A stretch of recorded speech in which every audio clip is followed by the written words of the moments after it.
A $700 million deal was seconds away from being signed. The CEO believed it would save his company. But young Black Maid stepped forward and exposed a hidden clause, written in French, that would steal everything. What was inside that contract? And how did the girl nobody noticed become the only voice that mattered? In a world full of struggles and second chances, every story hides a lesson worth learning. This is Afnan Art, where ordinary lives become extraordinary tales. Sit back, open your heart, and let the story begin. Morning sunlight stretches across the glass walls of Atlas Tower, turning the 52nd floor into a glowing, polished world of power and pressure. The conference table is long and made of dark oak, reflecting the skyline of New York like a mirror. Outside, the Hudson River glitters under the bright sun, as if celebrating something grand that hasn't even happened yet. Inside the room, it feels like everyone is holding their breath. Jordan Hayes, 38 years old, stands by the enormous window with his hands in his pockets. His tailored navy suit fits him perfectly, but the exhaustion in his eyes cannot be hidden by fabric or elegance. Today is not just another business meeting. Today is supposed to be the turning point of his entire life. He has spent 3 sleepless nights reviewing projections, preparing investor decks, and convincing the board that this merger is the only option left. Atlas Innovations, a company he built from scratch in a cramped apartment 10 years ago, is now on the edge of collapse. One wrong decision, and everything he fought for will vanish. The deal with the French corporation, Itoile Industries, worth $700 million, could save his company or destroy it forever. Jordan tries to calm the pounding in his chest. He looks down at the city. Just sign and everything will finally be okay. That is what he keeps telling himself. Across the room, Adrien Morel, the representative from Itoile, stands with an air of arrogance that disguises itself as charm. His dark suit is expensive, the kind tailored only for men who already believe they have one. With every step he takes, he exudes confidence. Not the kind you earn, but the kind you use to deceive. Adrien lightly claps Jordan on the shoulder. Once you sign Jordan, he says smoothly, Atlas Innovations will step into a new era. Jordan nods. He wants to believe him. He needs to believe him. Behind everyone, almost invisible in a room filled with wealth and power, moves Maya Carter, 23 years old. Her uniform is simple, a plain dark shirt, a name tag clipped to her chest. She pushes a service cart filled with glasses of water, quietly refilling them one by one. Her steps are soft and careful, the way people move when they know they are not supposed to be noticed. She is just a maid, but her eyes are sharp. She watches how the lawyers talk in circles, how the executives exchange confident glances, how Jordan's jaw tightens every time someone mentions final deadline or press waiting outside. She observes, instead of existing. Jordan's finance director checks his watch and whispers to the group, "We're on schedule. Signing happens in 10 minutes. 10 minutes. After that, everything changes." Maya places a glass near Jordan's seat. From where she stands, she can see the contract. Hundreds of pages, clauses, subsections, legal terms that only men in suits are expected to understand.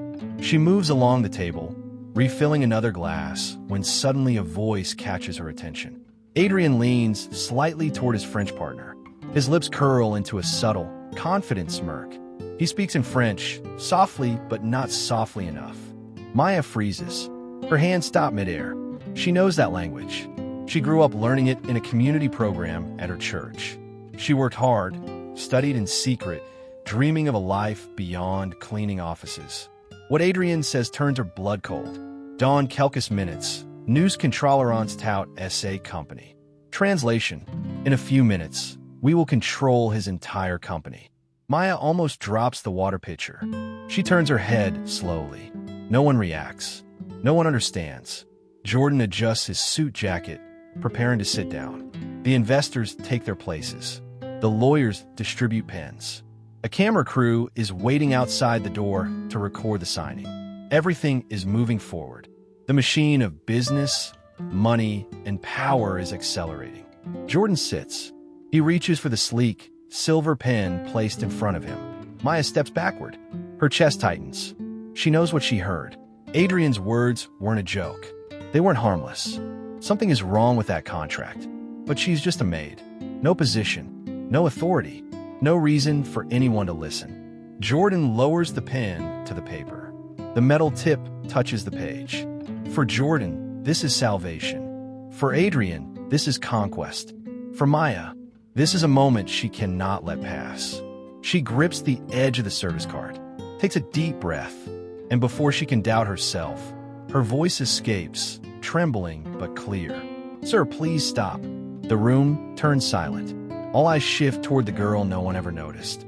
And just like that, the story begins. The pen is still in Jordan's hand when the silence settles again. Every person in the conference room stares at the source of the interruption. The maid standing near the catering cart.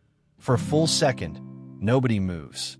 Maya Carter feels the weight of dozens of eyes pressing onto her. Her pulse hammers against her ribcage so hard she can feel it in her throat. She never intended to speak. She was supposed to stay invisible. She has spent months blending into the background like a shadow no one notices. But now, for the first time, the entire room sees her. Jordan slowly lifts his gaze from the contract and looks at her with curiosity. Not anger, just surprise. He has never heard her voice before, not once. And yet her tone is filled with an urgency that forces him to pause. Adrian Morel reacts differently. His jaw tightens. His smile drops. The confident, polished mask he wore just moments earlier cracks. Not fully, but enough for Maya to see the irritation flashing in his eyes. "Excuse me?" Jordan asks, voice steady but startled. Maya's throat feels dry. She hadn't planned what to say next. She never imagined she would get this far. Her mind races, trying to choose the right words. The wrong ones could cost her job.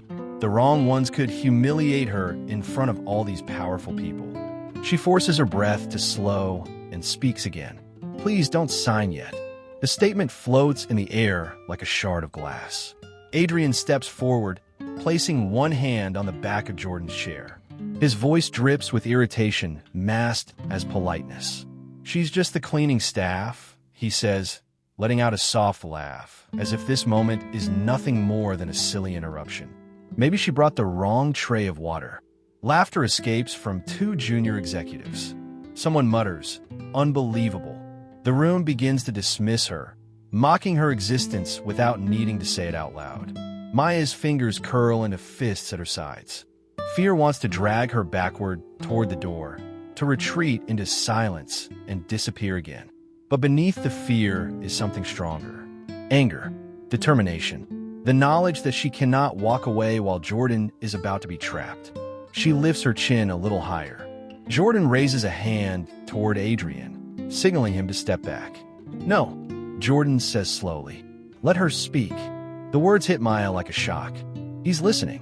Everyone falls quiet again, not out of respect, but suspicion, like they're waiting to laugh as soon as she makes a mistake.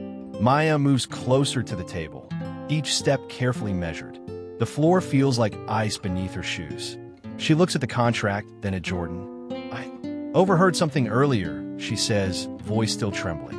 When Mr. Morel was speaking to his partner, Adrian stiffens. Jordan leans forward. "What did you hear?" Maya's instinct warns her to be careful. She cannot reveal everything yet. Not here, not with Adrian staring her down like a predator ready to strike. But she can start. "They said something in French," she explains. "It wasn't about a partnership. It was about control." Adrian snaps. "This is absurd." His voice rises, impatient and sharp. He turns to the executives. "Are we really going to delay a deal worth $700 million because a janitor claims to speak French?" He says the word janitor like it's dirt on his tongue. A few people shake their heads. One lawyer whispers to another, "She's risking her job over nothing." Another rolls his eyes and flips a page in the contract. The humiliation tries to crawl under Maya's skin, but she refuses to let it take hold. She takes one more step forward and speaks with a steadier voice. "I do speak French." This time, she doesn't just say it. she proves it. She looks directly at Adrian and repeats the sentence she heard him say. In a few minutes, we will control his entire company. Gasps ripple throughout the room. Jordan's eyes widen, not in disbelief, but in realization. Adrian's face drains of color. That is not what I said, he blurts out, suddenly defensive. The careful control he had over the room starts to fall apart. She is lying. Maya is no longer shaking. Her voice grows stronger, louder, and unwavering. I didn't lie. I heard you. The tension now feels like electricity, sharp enough to cut the air. Investors lean forward. Lawyers whisper among themselves. Someone picks up their phone to record. They sense that something monumental is happening. Jordan places the pen on the table. He folds his hands together and studies the contract again, as though every word suddenly looks different. Adrian tries to recover, forcing a casual smile. There must be a misunderstanding, he says. But the confidence is gone. Sweat beads at his temple. Contracts are complicated. She simply misinterpreted. Jordan doesn't respond. He looks at Maya instead, truly looks at her, as if seeing who she really is for the first time. Maya, he asks quietly, what exactly did you hear? Maya opens her mouth to answer, but before she can speak another word, Adrian reaches across the table and grabs the contract. Too aggressively, too desperate. Jordan rises from his chair, eyes narrowing. The room erupts into chaos, and the pen remains untouched. Chaos ripples across the room like a shockwave. Executives rise from their chairs, unsure whether they should stop Adrian or stay out of the conflict. Investors stare with wide eyes, sensing that the meeting is turning into something far more dangerous than a simple contract signing. Adrian holds the contract tightly, his knuckles turning pale. He forces a smile, strained and unnatural. There is no issue here, he insists loudly, voice thick with false confidence. Let's proceed with the signing. Jordan steps forward. His voice is calm, but there is steel beneath it. Put the contract down. Adrian pretends not to hear him. He flips the pages, looking for one specific section. The section Maya pointed out, but he keeps his hand covering the lower portion, as if shielding it from sight. Jordan repeats, slower. I said put it down. Something about Jordan's tone makes everyone freeze. Even Adrian. He reluctantly places the contract back on the table, though his fingers remain pressed against it like a man afraid of losing a lifeline. Jordan looks at Maya. Show me. Maya hesitates for half a second, not from fear, but from the burden of what she is about to reveal. She steps closer to the table, the room eerily silent except for the faint hum of the air conditioning. Her fingertips brush over the page as she flips through the document. She moves with deliberate care, avoiding Adrian's reach. She finds a page. With her finger, she traces a paragraph printed in tiny gray font, almost invisible unless someone knows exactly where to look. Jordan leans over her shoulder. He squints, trying to read it, but it's too small and written in French. The text looks harmless to anyone who can't understand it. Maya inhales slowly. The translation of this line, she says, her voice firm, is full transfer of ownership after signature. A murmur spreads across the conference room. One of Jordan's lawyers grabs the paper, his face draining as he scans the clause. He flips the contract to its English version, checking for a matching paragraph. There is none. Mr. Hayes, the lawyer says quietly, this clause doesn't appear in the English draft. It exists only here, in French. Adrian's voice snaps back to life, panicked, shaky. That clause is legal formatting. It doesn't mean, but no one is listening to him anymore. Jordan straightens his posture. His expression is no longer confused or uncertain. He is angry. You inserted a control clause in another language. Jordan says, voice dangerously quiet. You try to take my company. Adrian laughs again, but it's a hollow sound. You have no proof that she understands French. Maya doesn't break eye contact. She flips to another section, a line even more hidden, practically blended with the page border. She reads it aloud, smoothly, fluently, without hesitation. Upon execution, the seller forfeits all authority and strategic command to the purchasing entity. Every syllable is clear. The room goes silent. Then Jordan says something that feels final. That's enough. He takes the contract away from Adrian and hands it directly to his legal team. Adrian slams a palm on the table.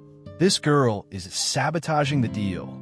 Jordan turns to him with a cold, steady stare. No, she's saving me from trap. Maya feels her breath catch. Her hands are shaking now, not from fear, but from the enormity of what she has done. Never in her life had anyone stood up for her. Adrian tries one last time, voice desperate. Jordan, be reasonable. You're throwing away $700 million because of a maid.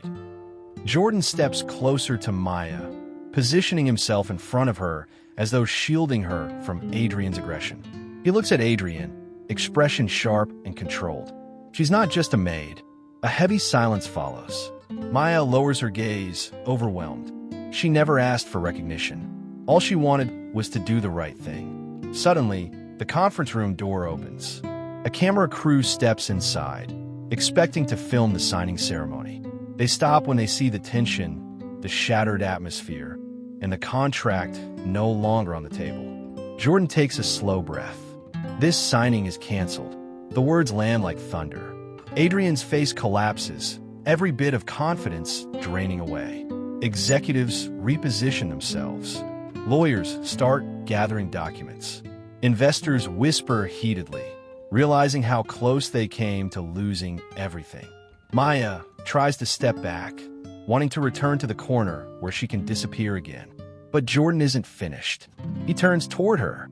Maya, don't go anywhere. She stops. Everyone in the room now understands something. The most invisible person here was the most powerful. A pen was never signed, but a future was rewritten. The door to the conference room closes behind the camera crew, muting the noise outside. What remains is tension thick enough to feel in the air. People return to their seats slowly, unsure of what comes next. Maya stands near the end of the table, wishing she could blend into the walls again. But the moment for invisibility has passed. Jordan stays quiet, letting his thoughts settle. His company, his reputation, his future, all of it almost vanished under his signature. The realization hits him harder than any financial crisis ever could. He turns to his legal team. Go through every page of that contract, line by line. I want to know what else they try to hide. His voice is calm, but beneath it there's controlled fury. Adrian still stands near the table, arms crossed tightly over his chest, jaw clenched. His polished mask has fallen apart, revealing just how much this deal meant to him. He steps closer to Jordan. You're making a serious mistake. This merger was your chance to save your company. Jordan meets his gaze, unflinching. A deal built on deception is not a deal. It's theft. Adrian motions toward Maya. She fooled you. You believe her over me? Over the documents you reviewed? Jordan doesn't hesitate. Yes. The single word slices through the room. Maya looks down, unsure how to respond. She has never been believed so quickly, not by someone of power. It feels unreal. All her life, people saw only her uniform, never her mind. But in this room, with one sentence, everything changed. Adrian scoffs and turns to the rest of the executives, trying to regain control. This is insane. She has no authority here. He points at Maya like she is a stain on the carpet. She cleans floors. She empties trash cans. She does not read international legal contracts. Maya lifts her head. Her voice is steady. Maybe that's true, but today, I was the only one who was listening. The room freezes again. Jordan's executives exchange looks, unable to deny it. They had the education, the experience, the suits, yet none of them caught the trap designed to strip the company from its owner. But the girl with no title did. Jordan looks directly at Adrian. Maya saved my company. Adrian's jaw tightens, veins visible on his neck. This is not over. He tries to grab his briefcase, shoving papers inside. His movements are rushed, frantic. You will regret this. Your investors will regret this. Jordan steps closer, voice low, controlled, and deadly clear. I only regret that I didn't read the contract slower. He leans in, inches from Adrian's face. Now, get out. Security opens the door. Adrian glares at Maya one last time before storming out, his expensive shoes echoing against the polished floor. The sound fades down the hallway, and the room exhales collectively. Silence follows, but this silence feels different. Relief. Maya finally moves backward, instinctively reaching for her cleaning card. I should go. I didn't mean to cause trouble. Jordan stops her. Maya, wait. She freezes. Jordan approaches her, his expression no longer tense or angry, but grateful. Deeply, sincerely grateful. You didn't cause trouble. You prevented disaster. Maya swallows. She doesn't know what to do with praise. She has never received it from someone like him. I only spoke because it was the right thing. Jordan nods slowly. Most people don't risk anything for what's right. He gestures toward the seat beside him. Stay. I want you here. Executives glance at each other, confused. A maid being invited to sit with board members? It violates every unwritten rule of power. But Jordan doesn't care about those rules anymore. Maya pulls out the chair, unsure if she's allowed to actually sit.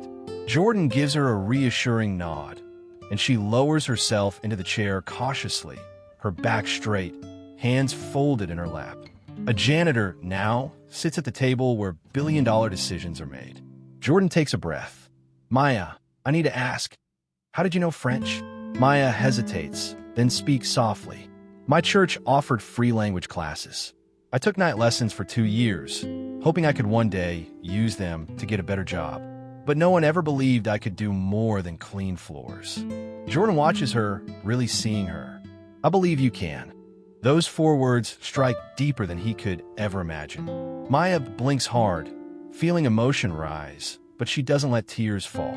Because for the first time in her life, someone sees her value, not as a maid, but as a person. And that changes everything. The conference room is quieter now. The chaos has evaporated, leaving only the low hum of the building's ventilation and the distant noise of New York pulsing far below. Everyone has returned to their seats. Though the atmosphere has shifted, something irreversible has happened. A janitor has just changed the direction of a $700 million deal. Jordan sits across from Maya, studying her the way a strategist evaluates an unexpected but powerful ally. His executives flip through documents, checking for more hidden clauses. There is tension, but also curiosity. They want to know how far this moment will go. One of the board members finally breaks the silence. Mr. Hayes, what do you want us to do with the press waiting downstairs? They're expecting you to sign in front of the cameras. Jordan leans back in his chair, voice steady. Tell them the signing is postponed. Postponed is polite. What he really means is canceled. The board member nods and steps out to deliver the news. Jordan's eyes return to Maya. You didn't just stop a bad decision. You exposed a trap that experienced lawyers didn't see. Maya shakes her head slightly. You give me too much credit. I only overheard something. You understood something. Jordan corrects her, a firmness in his tone. That clause was written to be invisible. You saw what no one else saw. Maya feels warmth rise in her chest. Pride, disbelief, something that scares her because it feels too good to be real. She doesn't know how to handle it. The room shifts when Jordan's assistant approaches. Sir, the board would like a statement regarding why the signing fell through. Jordan nods, then looks at Maya again. Walk with me. Maya blinks. Me? Yes. You. He stands and gestures toward the door. Executives watch in confusion. The maid is walking with the CEO. Maya hesitates, but follows him out of the conference room. They enter the hallway, where the carpet absorbs every footstep. Soft lighting reflects off glass walls.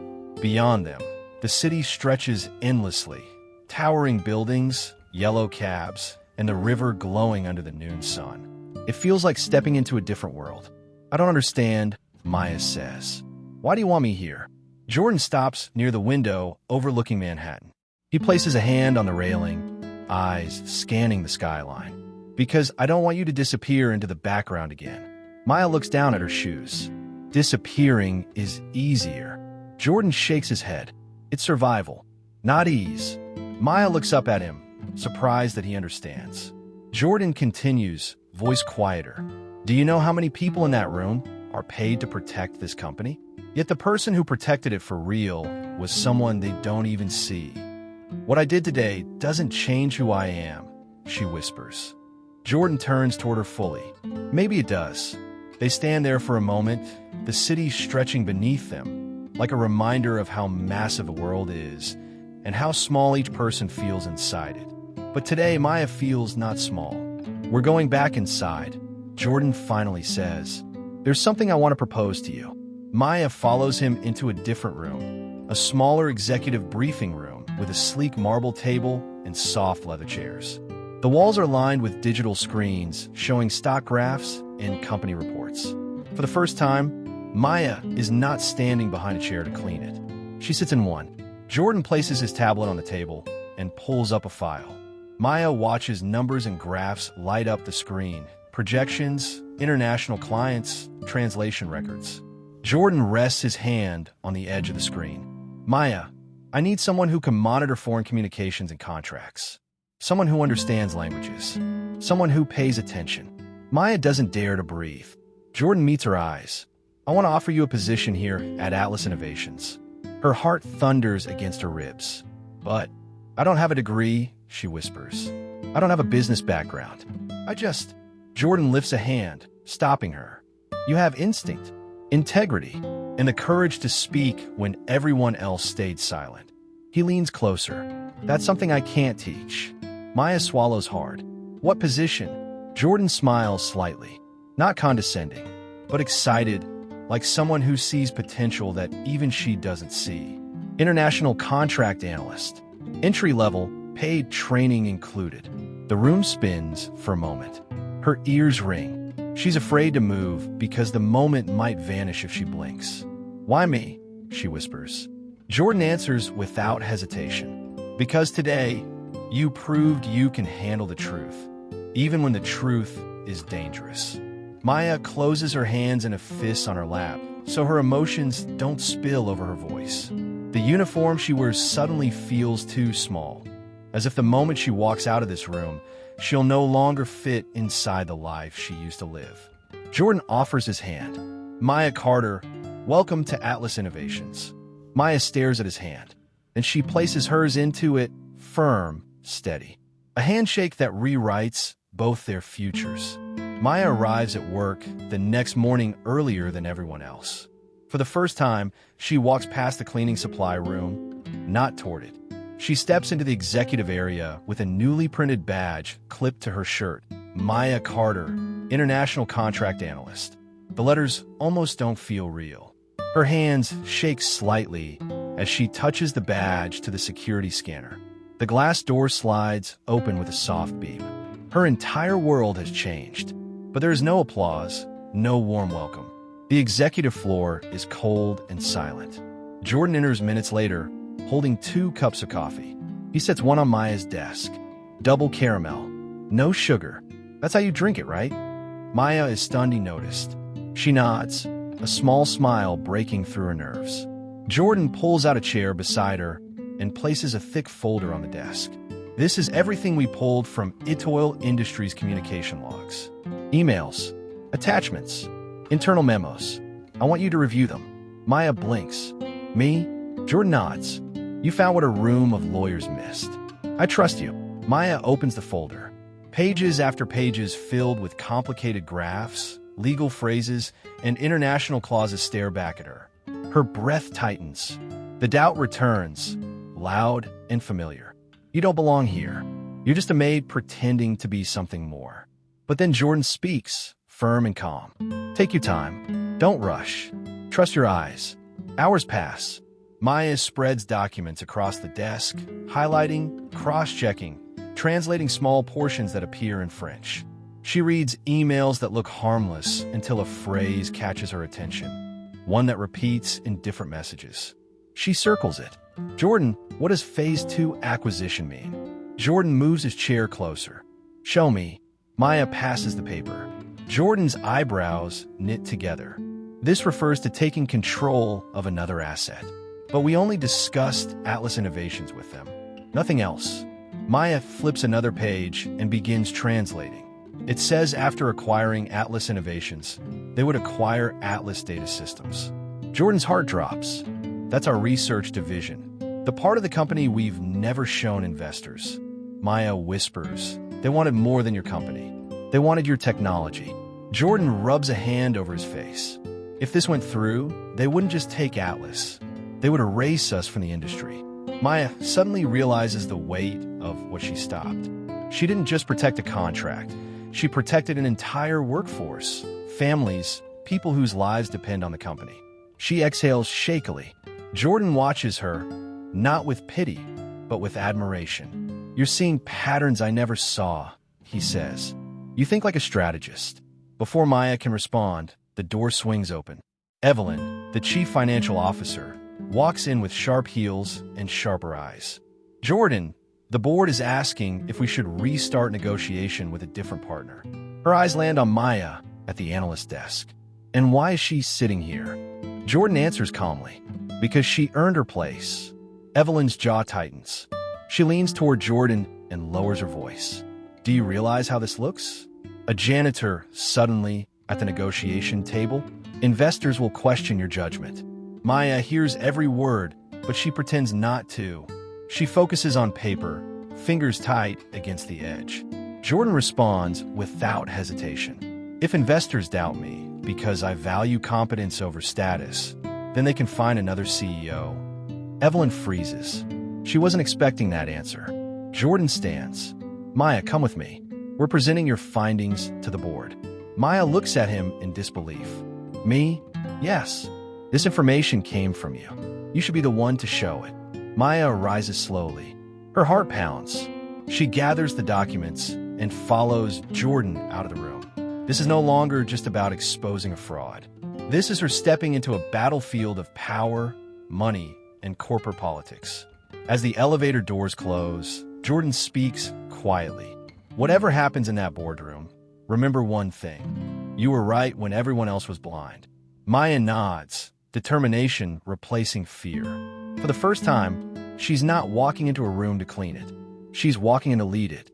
The elevator stops at the top floor, the highest level of Atlas Tower, where only the board of directors is allowed. The doors glide open, and Maya steps into a hallway lined with framed awards, press photos, and headlines celebrating Jordan's successes. Every image reminds her where she stands, a place built by power and reputation, not by people like her.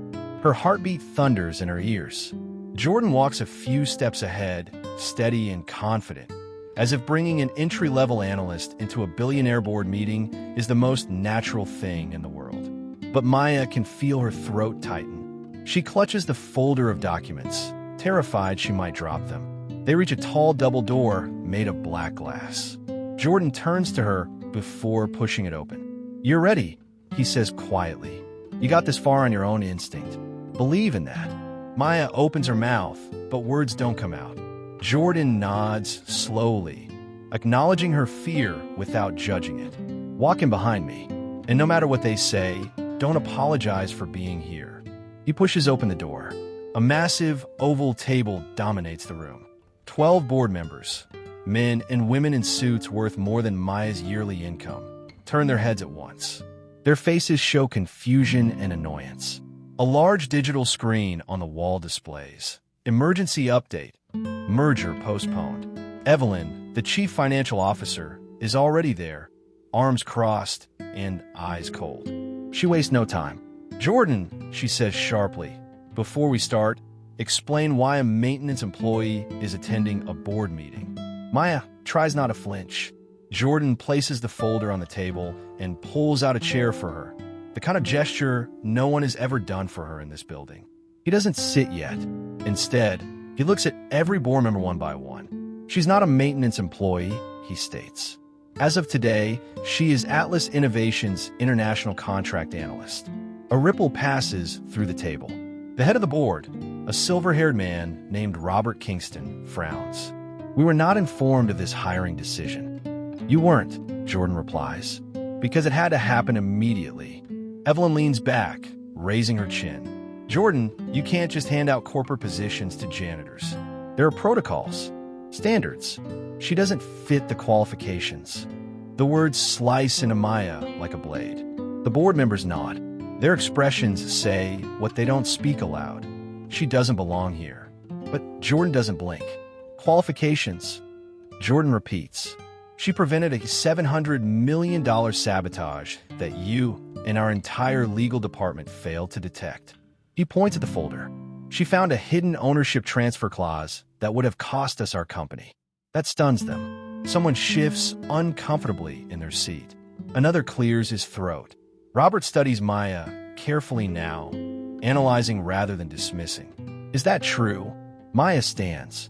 Her legs feel unsteady, but her voice does not tremble. Yes, sir. The clause was written only in French. It bypassed the English draft entirely. It was designed to exploit blind trust and time pressure. Evelyn laughs lightly, trying to dismiss her. How would you know anything about international contracts? Maya opens the folder. Because I translated them. She hands the board members copies of the highlighted document. The room goes silent as they read the French text, and its English translation she prepared overnight. Her handwriting is neat, color-coded, and precise. One board member frowns. This clause would have transferred Atlas Innovation's authority within 72 hours of signing. Another mutters, we could have been stripped of shareholder voting rights. The tension shifts again. Now, the board members aren't looking at Maya with doubt. They're looking at her with fear. She continues. And that's not all. She slides out more documents. Their internal emails mention a Phase 2 acquisition. It targets Atlas Data Systems, your research and technology division. They plan to own your patents, not just your stock. Shock ripples through the boardroom. Jordan sits, finally letting Maya take control of the room. She doesn't realize she's doing it until she sees their eyes focused only on her. Evelyn speaks again, but her tone is not dismissive now, only defensive. You expect us to believe a Jan, she catches herself. A new analyst somehow uncovered all of this. Maya meets her eyes. I didn't find it because I'm trained. I found it because I was listening. Silence. Robert leans back in his chair, studying her. Miss Carter, do you understand that what you discovered saved this company? Maya lowers her gaze slightly. I only did what was right. No, Jordan says firmly. You did what was brave. Robert nods slowly, impressed. Jordan, I think hiring her was the smartest decision you've made in a long time. Evelyn doesn't respond. She looks furious, but she has no argument left. Jordan stands, concluding the meeting. Atlas Innovations is no longer blind. And moving forward, we don't underestimate anyone. The board dismisses. Chairs slide back. Papers gather. But not a single person leaves without looking at Maya again. Not with doubt this time, but with respect. When the doors close behind the last member, Maya exhales shakily. Jordan looks at her, pride in his voice. You didn't just speak in that room, he says. You led it. For the first time in her life, Maya doesn't feel invisible. She feels seen. Hours later, the office begins to empty. The sun sinks behind the skyline, painting orange streaks across the windows of Atlas Tower. The board meeting ended. The crisis was stopped, and Maya finally has a moment to breathe. Yet the calm feels fragile, like thin glass waiting to crack. Maya returns to her new workspace, an actual desk, not a storage closet, still barely believing it exists. She runs a finger along the smooth surface, tracing the outlines of her name badge. In a single day, her world shifted from pushing cleaning carts to sitting in strategy meetings. She should feel triumphant, proud, hopeful. Instead, she feels watched. A faint reflection appears in the glass wall behind her. Someone standing at the far end of the hallway. Tall, motionless. Maya turns. Adrian Morel. He stands in the shadow near the elevator, hands in his pockets, face unreadable. He should have been escorted out of the building hours ago. Instead, he is here waiting. Maya's pulse spikes. He walks toward her, each step slow and controlled, like a predator confident of its prey. Maya curls her fingers around the edge of her desk, grounding herself. What do you want? She asks without flinching. Adrian gives a small, chilling smile. Your performance today was impressive. Unexpected, but you have made a very serious mistake. Maya holds his stare. Exposing the truth isn't a mistake. Adrian leans in slightly, lowering his voice. You cost me everything. Millions. Years of planning. His eyes darken. And you think Jordan Hayes can protect you? He won't. Maya feels the fear rise, but she forces her voice steady. I don't need protection for doing the right thing. Adrian chuckles, low and bitter. You think this is about right or wrong? He steps closer, invading her personal space. Business is war, and in war, the ones who speak out first are the ones who vanish. Before Maya can answer, Jordan steps into view from his office doorway. He doesn't raise his voice. He doesn't need to. Step away from her. Adrian straightens slowly, wearing a mocking smile. The savior arrives. Jordan gestures toward security without taking his eyes off Adrian. 2 guards appear instantly from the hallway. You're trespassing, Jordan says. This is your final warning. Adrian lifts his hands as if surrendering. Fine. Enjoy your temporary victory. He turns to Maya. But understand this. People like you don't belong at that table. Maya responds, not with fear, but with clarity. People like me are the reason men like you get caught. Adrian freezes for half a second. Then he leaves, the elevator doors closing behind him. The silence that follows carries a heavy promise. This isn't over. Jordan steps closer to Maya. Are you all right? Maya nods, though her heartbeat hasn't slowed. He's angry because he lost. No, Jordan corrects gently. He's angry because he underestimated you. Maya inhales slowly, letting the tension drain from her shoulders. What happens now? Jordan looks out at the night skyline. Now we rebuild, but this time, with people who see what others ignore. Something changes in his voice when he says that. Something soft, almost personal. Maya follows his gaze. The city looks endless, full of lights and movement. For the first time, she doesn't feel like an outsider looking in. Jordan turns back to her. You should go home. Rest. Tomorrow will be bigger. Maya gathers her notebook and stands. Thank you for believing me. Jordan's reply is quiet, sincere. Thank you for saving all of us. Maya steps into the elevator. The doors begin to close. Jordan watches her leave, expression unreadable. When the elevator descends, Maya leans against the wall and exhales. She isn't scared anymore. She's ready. The next morning, Maya steps into the lobby of Atlas Tower with renewed purpose. The revolving doors sweep her into a rush of cold air and polished marble floors. She clutches her notebook with a quiet sense of determination. Today isn't just another workday. Today she plans to finish reviewing the subpoena-worthy communications she uncovered.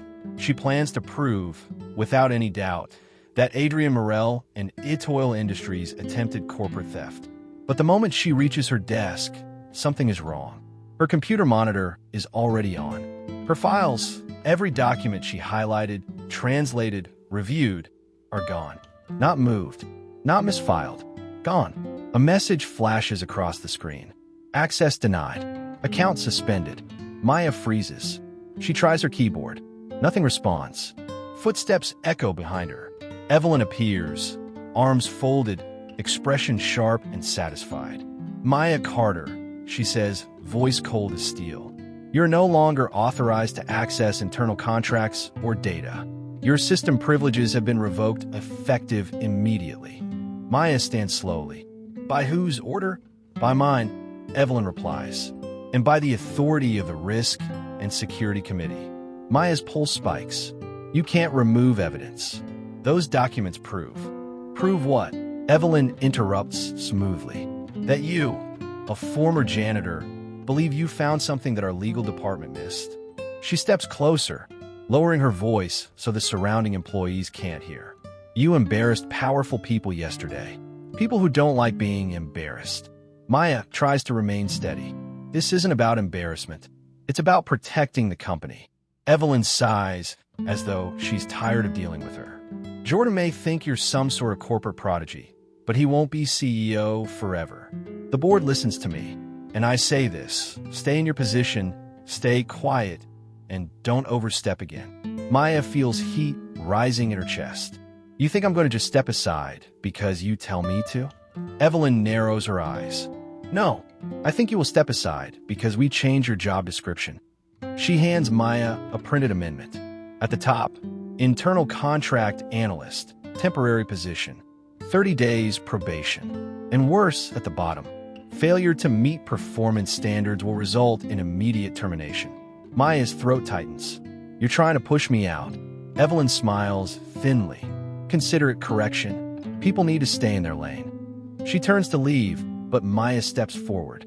No, Maya says firmly. People need to stay ethical. Evelyn pauses mid-stride. Her voice loses its artificial sweetness. Watch yourself, Maya. Power is not kind to those who rise too fast. Evelyn walks away. Maya's hands shake, not from fear but from anger. She sits down, takes a deep breath, and tries her computer again. Still locked. She pulls out her notebook, the one she wrote in by hand, and flips pages until she reaches the list. Emails, document numbers, server file names. If they remove her digital access, she'll go analog. With determination tightening in her chest, she opens the corporate directory and writes down the name of the head of cybersecurity. She will request an audit. She will file a report. She will not be erased. Then, her phone buzzes. A blocked number. Maya answers. Hello. A low male voice comes through the line. You should have stayed quiet. The voice is unmistakable. Adrienne Morel. Her body turns cold. She looks around the room instinctively, but no one is watching her. Adrienne continues, voice calm and venomous. You've started a war you cannot win. Evelyn understands her place. You should learn yours. I won't let you intimidate me, Maya says. Adrienne chuckles like a man who already planned his next move. You think Jordan can protect you? Let's hope he survives long enough to try. The line disconnects.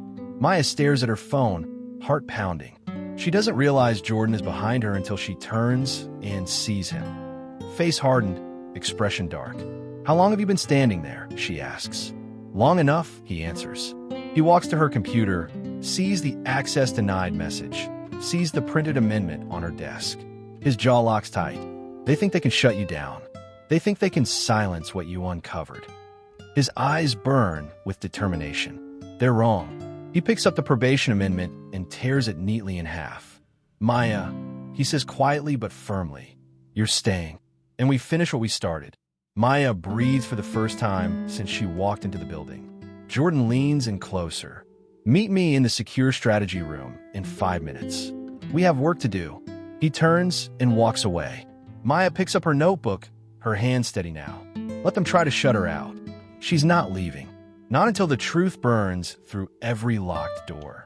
Maya enters the secure strategy room, an isolated conference space with soundproof walls, one long table, and a wall-size screen showing live server logs. Jordan is waiting, sleeves rolled, jaw tense. A stack of printed documents sits in front of him. He looks up, relieved when she walks in. I was afraid they scared you off, he says. Maya places her notebook on the table. They tried. Jordan gives a sharp nod. Then we fight. He taps the keyboard, and the wall screen comes alive with a complex pattern of digital access points. Cybersecurity traced something.